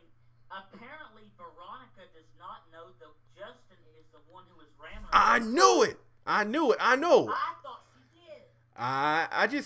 I'm like, she saw the person, but didn't know it was Justin. It's like, oh, okay, you want to play it that way, or she said something along those lines. And I'm just like, it wouldn't make that much sense. I feel like it would be too easy. Because we know, when was the last time this show just laid something out plain and simple instead of leaving a mystery? Back in like maybe the beginning of season 4. Enough said. Way back when. And I think that was just like in the pains. Do you remember when this was talking about Janine having a crack addiction? Yep. And Joanne was like, who's Janine? If I'm not mistaken, didn't Joanne meet Janine in like the 2nd episode? Yep, at the church. Yep, and I'm like, seriously? Who's Janine? I don't take that show too seriously because it's not really supposed to be, but there are a couple things, like, I think I mentioned this in my video of like episode 1 where, you know, Curtis showed CJ and Calvin the new house and told them about the laundromat, and they were in the house, and it's like, you know, Mama's never going to go for this. And it's like, it's a surprise. And then when CJ and Calvin walk outside after the commercial break, it's like, wait, you didn't tell Auntie Ella about this. And I'm just like, well, didn't Curtis just say it was a surprise? So she didn't know. I was kind of. I noticed that too. And just, a lot of things like that just don't make sense. It's because when Joanne said, "Who's Janine?" I'm like, well, remember meeting her at the church?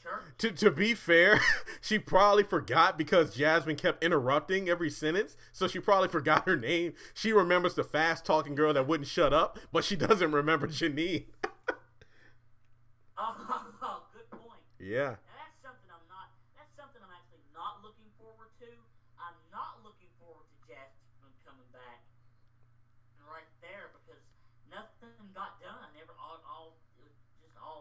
All you could do is just sit and listen to her talk. I mean, nothing got done. Malik was joking too, but he was good in small doses. Like, he wasn't interrupting every freaking sentence. Like, I knew when to dial back. Exactly. Like, I know it's like, man, Auntie Ella, they kicked me out. You know, we would be tripping. Or it's like, I know about a pole. I'm a pole expert. It's just like, he said stuff that was legitimately funny. His timing was good. Jasmine just wouldn't shut the F up. It's like, come on, seriously? Seriously. And I like Ryan, but I like Ryan's comedic timing. Double tap. This is gonna go viral. Oh, I always want to say this. You got knocked up. Boy. It's like, oh, I overdid it there? Yeah, okay. And yeah, I like him too, and I like that. The way Curtis knocked Kendrick out, boy, I like that too. I know, it was just, I loved it. It's like, oh, you ain't rich and you too broke. You can't be her sugar daddy. It's like, I want you on my property, man. I'm going to go in there, pop. It's like, oh, this is going to go viral. Kendrick said, now look here, old man. Boom. Said, you got that You're right. You're talking to Oh, man. But you're not. You're used to dealing with them. Exactly. And it's like, that's the Curtis I like. It's like, you know, that's why I think, and we're going to do another Pains live stream at some point, but that's why I like about Ella and Curtis. It's like, they aren't exactly alike because it would be way too easy for Tyler Perry. It's like, okay, they both want to take in Nyla, so it's no big deal. But I just feel like, you know, it makes sense for Curtis to be resistant, but he's being written to be selfish rather than like, okay, Ella, it's like, think about it. It's like, there's an abusive boyfriend. What if he comes looking for her? Will he come over here and then endanger our lives? We don't know what he's capable of. You think about the fact that I think even Curtis brought up the fact, like, we don't even know if we'll be approved to be the foster parents, so how are we going to take these children in? There are so many factors as a person that I'm just an overthinker. I feel like this channel exposes that part of me. But there's a difference. And that's why I like you so much, because I'm the same way. And I think, you know, even Curtis, you know, as rough around the edges as he is, that was, you know, deep when it really, really, really, really comes down to it. In all seriousness, he is a good-hearted person. Hence why Ella married him. Stand for anybody hurting anybody. Same thing. That's why Ella probably fell for him, just like David probably fell from Veronica when they first met because he saw the kind woman she was. And I agree. I think one of the episode synopsis for the next one is like, Nyla begins to wear out her welcome with her disrespectful behavior. So I'll just have to wait and see how that's written into the show.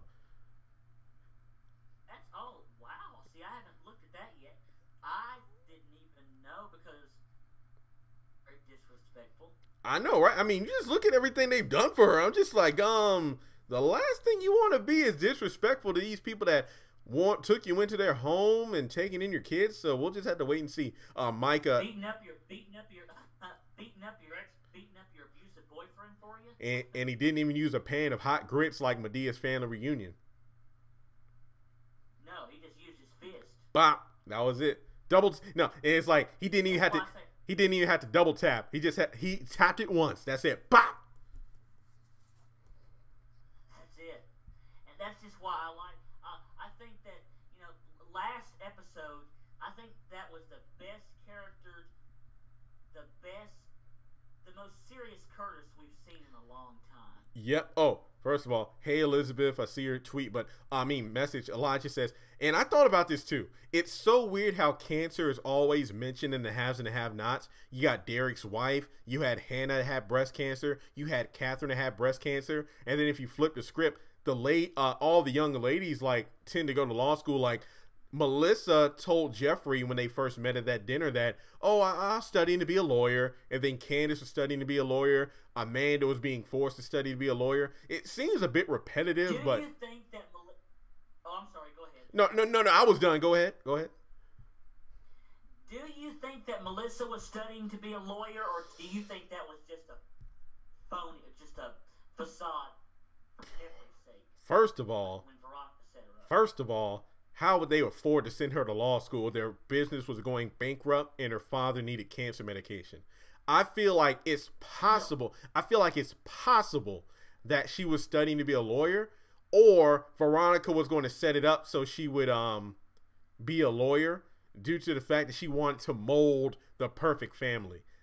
I don't know. I feel like, remember that it's kind of funny because remember in season 1, Veronica had like a book of women, like, you know, like a magazine catalog that it looked like she was flipping through pages. Like, oh, she's cute. What if I set you up with her? And then I'm thinking, like, what the heck? She called it a Romney. I don't know why she called it, but she called it a Romney. There you go. Yeah. And then I think about, like, even in season 1, you know, David told Jim, it's like, I know the perfect campaign manager. And then in season 2, we met Maggie Day. Just like the Romney, we met Melissa in season 2 as well. So, again, DVD. You see all these plot setups that paid off down the road. But I don't know. I think Melissa, and she had a dog named Fluffy or something like that? Or Fifi? Fiona. Yeah. Fiona. Yeah. And it's like, man, I like my hair curly, but my mom always makes me wear it straight and this and that. And I'm like, oh my God. So I don't know. I mean, it seems to me. Talk about going to fat camp and playing the clarinet. Yeah. There's just so many things. I don't know. It's just weird, but wow. You know, Melissa's last name is Wilson, right? Mm-hmm. You know Melissa's last name is Wilson, right? Yeah. Do you remember in the first episode when we first saw Veronica? She goes, Catherine, I finally got the Wilsons to sell their rehab facilities.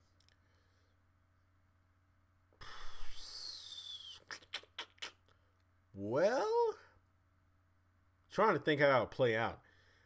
I mean, if the father's business was rehab,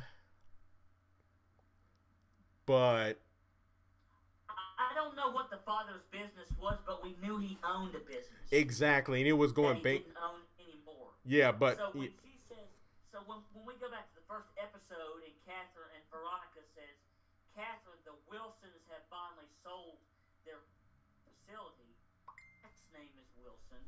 And we know that Veronica and David were friends with the Wilsons, Melissa's family. Yep. Before all this happened.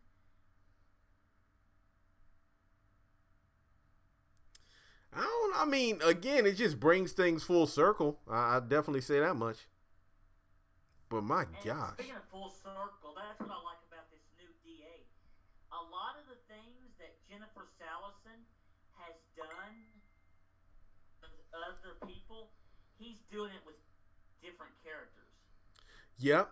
And again, it just goes down to these character interactions. It's almost like, you know, cliff notes of things we've seen in various seasons. Like whenever he sits down with Jeffrey or Jim or whatever, he's talking about stuff. It's like, oh, wow, it's been seasons since our that's been brought up. Exactly. And did you ever notice in the haves and the have-nots that they don't ever, you know, flashback? Like they don't ever have, like when somebody's dead, like they don't have any like flashbacks or of those people. Once they're killed off, they're killed off. I can think of hardly talk about them anymore. I could think of 3 times where they did flashbacks. Number 1, and this is in no particular order, when Candace got her new house, and then that song is like, nobody help me, la la la la, and they had like flashbacks of like all the times like she was seducing Jim and getting into her shenanigans. Then the second time I remember flashbacks was when Warlock sat down in the restaurant with Erica, and then Candace was just, Candace was giving him the look, and she was just remembering all the times he was harassing her, and somehow had a vision of Quincy being dead. I'm just like, well, you weren't there for that part, but whatever. And then the third time was when Jeffrey had like a mental breakdown after stabbing his mom. It felt like a freaking music video. It's like all the times like she was like verbally harassing him. So those are the only 3 times that I can remember off the top of my head that there was any kind of like flashback. So. And we were talking earlier about Warlock hadn't really been mentioned. He was kind of mentioned in passing last week. Kind of mentioned indirectly. Remember when Quita said, "Well, your son got shot off in a bathroom." Yep, and he wasn't even mentioned by name by Candace when she's like, "How does it feel to be out here, Erica, about nobody watching your back?" So yeah, it's almost he's not forgotten, but he has been mentioned by name. I wonder if Quita knew War. It wouldn't surprise me, especially the fact that War doesn't have any love for Quincy, so Quita would know about somebody of that magnitude.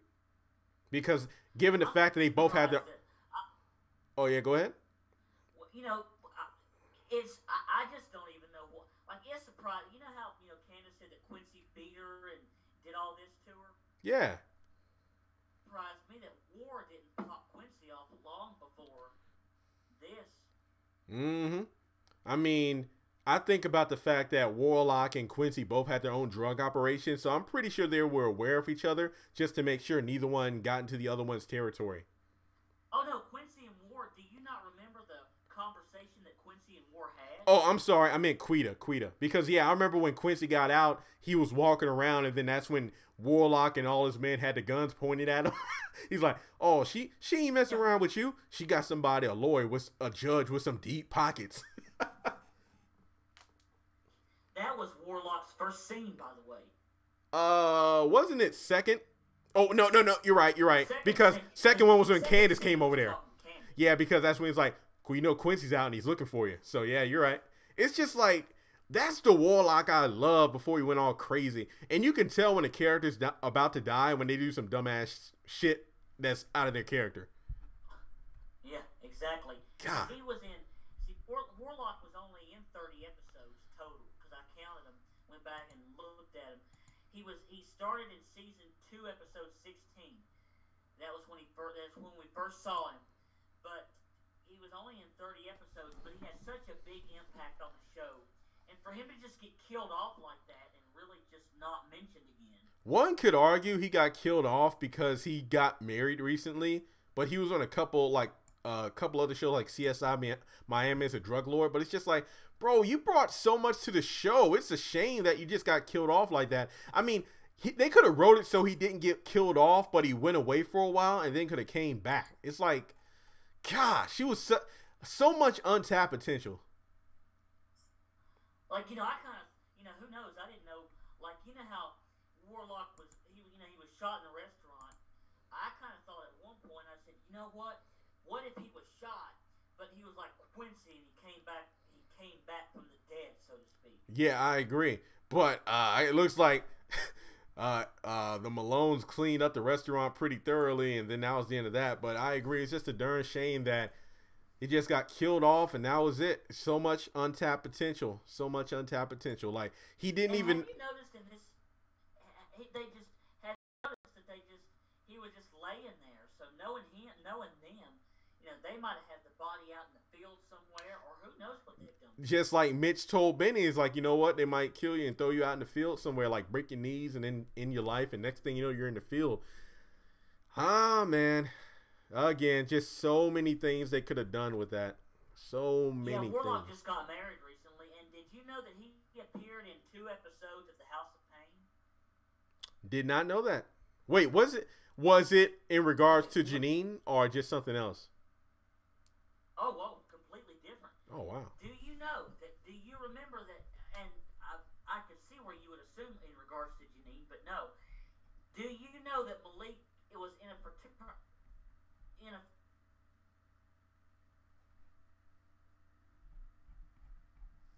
college?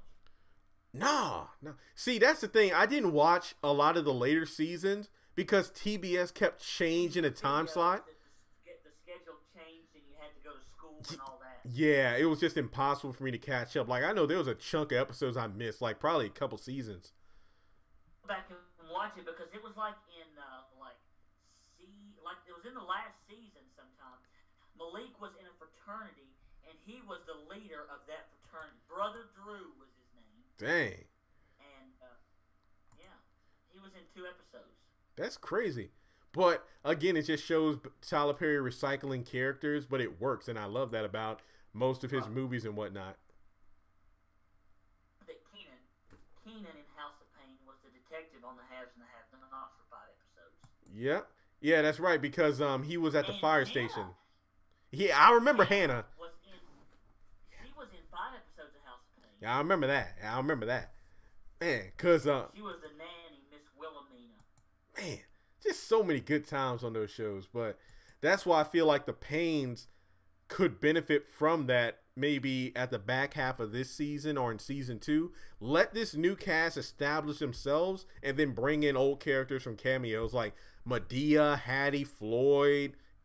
There's just so many different characters you could bring in there. But wow, dang. So it's almost been 2 hours, but again, I feel like this is probably one of the best live streams because we went all over the place, but we just killed so many different topics. I mean, even people in the chat are talking about how they love this live stream and they're throwing in some ideas, and this was just good. I like this one. Well, Dominique says, I love this live stream, so I've seen that, and it's just interesting how we were supposed to start off talking about Oscar, and we go over, we're all over the place. But that's the thing. I mean, not to say that there's not a lot to say about Oscar, but I feel like we squashed that topic in like 10 to 15 minutes, but then that opened the door to so many other things. Hence why I said Oscar letting Queet out of jail, again, could just open the door to so many scenarios. Yeah, exactly. And just one more question here about Oscar. Okay. Do you think that if Catherine knew about all this with Wyatt, do you think she would be okay with it, or do you think she would have some objections? You mean in terms of Oscar? Yes, sir. Actually, I would say no, because she knows as well as Jim that you need to get the money away from him first in order to squash his ability to get any drugs. But B, she would probably have an objection because remember the last time Jim orchestrated a plan to teach Wyatt a lesson, he got raped. So I feel like Jim taking away the money is to teach Wyatt a lesson. Hence why he's like, well, you're going to be out here with no money and then be crawling back to me and your mother, because he wants to maintain control while Catherine is like, I just want to bring you home. It's kind of the flip of the whole Amanda situation where Jim was like, I just want to bring you home. But Catherine was like, look, we need to have her in an institution. Again, it just goes back to the whole, even though it's probably not true, it looks like, each parent has their favorite child, or maybe not favorite child, but one they try to baby and protect, the other one they give them tough love. Right. Like, I think that Catherine loves Amanda and Wyatt both, but she coddled Wyatt more. Jim loves Amanda and Wyatt both, but he coddled Amanda more. It's just that. Yep. Yep. Dang. All right. And have you noticed in this season of the Haves and the Have-Nots that they've been more? There's been a little bit more. There's been a little more profanity. Oh yeah, definitely. Like so many bleeps. I'm just like, okay, that's interesting. And not even bleeps. Like, remember Benny Benny came out of Veronica's house and Mitch was like, this is some crazy shit. I know, right? Oh, okay. Not that he was inaccurate, but I agree. I mean, maybe because the show is a bit more fierce and raunchy now compared to like earlier seasons. Who knows what it'll be like by the time 2019 or 2020 gets here. It might be, oh my goodness. Good Lord, I don't even want to think about it. The time the show ends in 2020, we will have had 161 episodes. That's crazy to think about. I mean, to think of it being a success, yes, it has its moments where it's gotten weaker, and you can definitely time that to where Tyler Perry worked on other shows, movies, and projects. So you can definitely see a decline in quality. But overall, this is still his greatest show, in my opinion. I think it's his favorite show to work on, too, based on how he... Yeah, because it's something different. It's not just it's not just strictly comedy. It's like a complex storyline. It's not just all up in your face. so dramatic, and I just liked some of the comedic effects, like Quita going on and on and on last week. It was just so funny because that's just how. And the actress that plays her's name is Danielle Deadwyler. Yeah.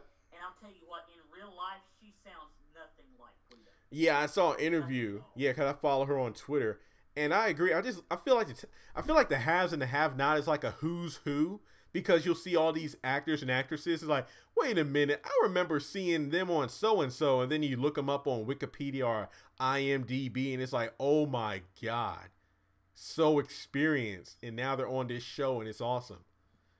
The haves and the have-nots. Exactly. You can almost compare the haves and the have-nots kind of like to the Marvel Cinematic Universe, where you have these actors and actresses who have either are fresh on the scene or have been in the game for a while but never reached that huge level of fame. But as soon as they're in one of those movies, their career just blows up again. Exactly. And I just love how so many, these actors just can have so many sides as characters, like even back to Oscar, so to speak. Do you remember how Oscar called Wyatt, and he was pretending to be this police officer with the country accent? Department? Yeah. Yeah. And he's going to do. If I'm not mistaken, I think he does the same thing next week. Yep, I was about to say he's going to do the same thing, and it's just going to be interesting to see how that plays out. And I think that we're going to see, maybe not in this episode, but the next one, where Wyatt sees Jeffrey and they go into the interrogation room and they're hugging, and then Justin walks in on him. Yeah, I just think, okay, I don't care about Justin. I think I'm ready for him to just go, just be done. I don't care. Same here. Golly. And if I'm not mistaken, I don't think he's going to be in next week's episode. Yeah, in the previews I don't see him at all. So yeah, I don't think. Well, it would be interesting if Wyatt goes into the police station to check in, and then Justin's at the front desk. It'll be like, oh my god, here we go again. But I don't think that's going to happen. Did he look scared when David? I couldn't see his facial expressions, but did he look scared when David was like giving him up the? He wasn't talking back to David the same way he was talking back to Jim. But so let's just put it that way. He knew that David meant business. His face was kind of like. Yeah, I don't understand why he didn't know Jim meant business. I know, right? I mean. That's what I'm saying. I so hope this is something I really want Catherine and Justin to have a confrontation. Oh my god. Yeah, I think I was talking with somebody on a live stream yesterday, and I was talking about, I think it was you in the chat that was talking about Catherine and Justin. I was like, if she would have walked in, she would have taken that crowbar and beat the shit out of him. No joke. You were talking to me because I left that comment in the chat, and you said, yeah, Justin was. Yeah, there's no joke. No joke. That would have been happening. Yeah, no. Because she is very powerful, and I think, who knows, I hope that Justin in somehow, some way doesn't ever try anything with Mitch, because Mama Rose owns the police, and he is dead. Oh God, I hope not. I mean, it would be more satisfying if it was like Catherine, Jim, or David, or Veronica to take care of Justin. So we'll just have to wait and see. But overall, I mean, dang, almost 2 hours long. But this was excellent. I feel like we covered a lot of ground. I mean, there's literally just there's like so many more stones left to unturn. But I feel like we'll wait until this next episode comes out, see what happens. But I'm just kind of sad that the off season will be here before you know it. It's just I know, and it's getting good. I know it's finally getting good right when we're about to finish up. And I'm just like, if the season started off this strong, I don't think there would have been any complaints. I don't think so either. And the whole car wreck thing, don't even get me started. That was just a whole thing. And even Angela Robinson, she pretty much, I don't want to say she lied to us, but she kind of swindled us. I want to say she pulled a Veronica on us and gave us a half-truth. I was truly disappointed because I remember somebody tweeted me, and I literally ran out that morning to get a copy of the magazine, and then I felt like a real news reporter, like, here's the scoop. on the interview, and I was so excited. But then when that first episode, you and I even did a whole live stream on that magazine article. yep. Remember that? Yeah, and it seems like everything in the article was correct except for the damn car wreck. And it's like, you're talking about we're going to pick up where we left off. The fire trucks and everybody's going to be trying to save me. The only person that saved you was Benny. What the heck, man?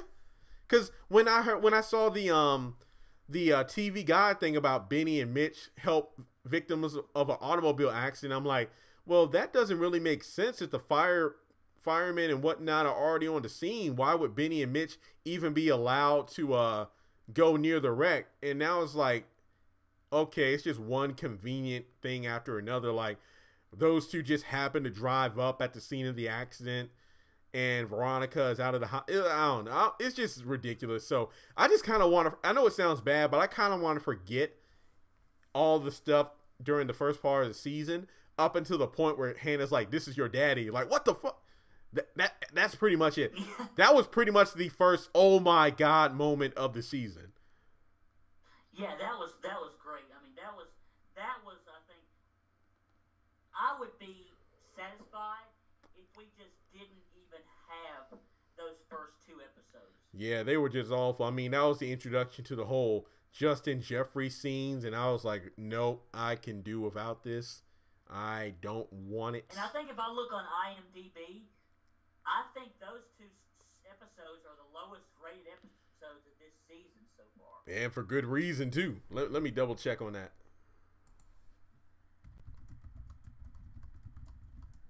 Wouldn't surprise me in the least, I swear. I'm mistaken. Yeah, and it's just bad. I mean, because we talked about this in so many live streams. Like, oh my god, it's like I remember saying, like, you know, I'm afraid for the premiere because it has so much hype to live up to. You got the magazine article, you got Veronica in none of the interviews, none of the trailers, none of the photos. You make it seem like she's really dead, and now it's like, oh no, she's not. Yeah, the first episode, oh wow.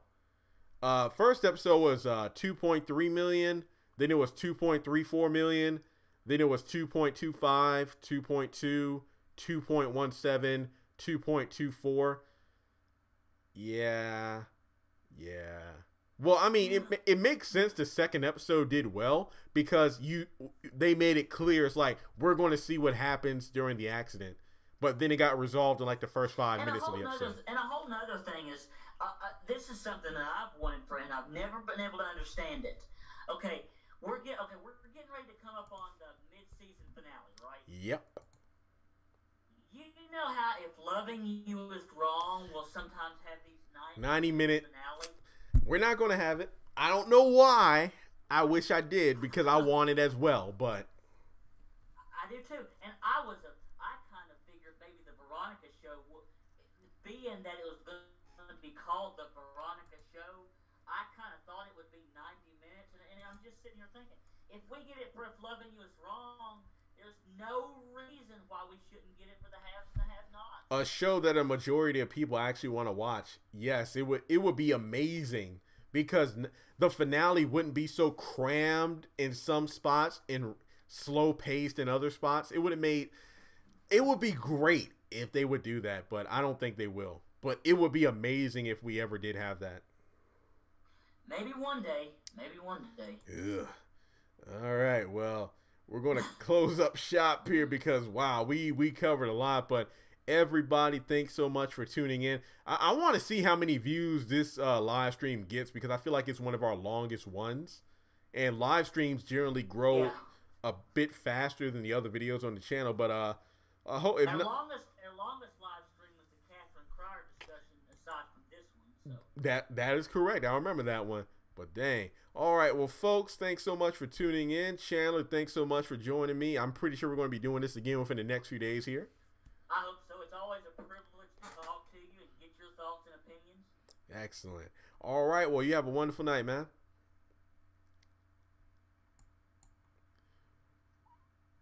All right, guys. Well, again, thanks so much for tuning in. This is probably one of the longest live streams, but we're going to end it here, almost 2 hours long, and everybody have a wonderful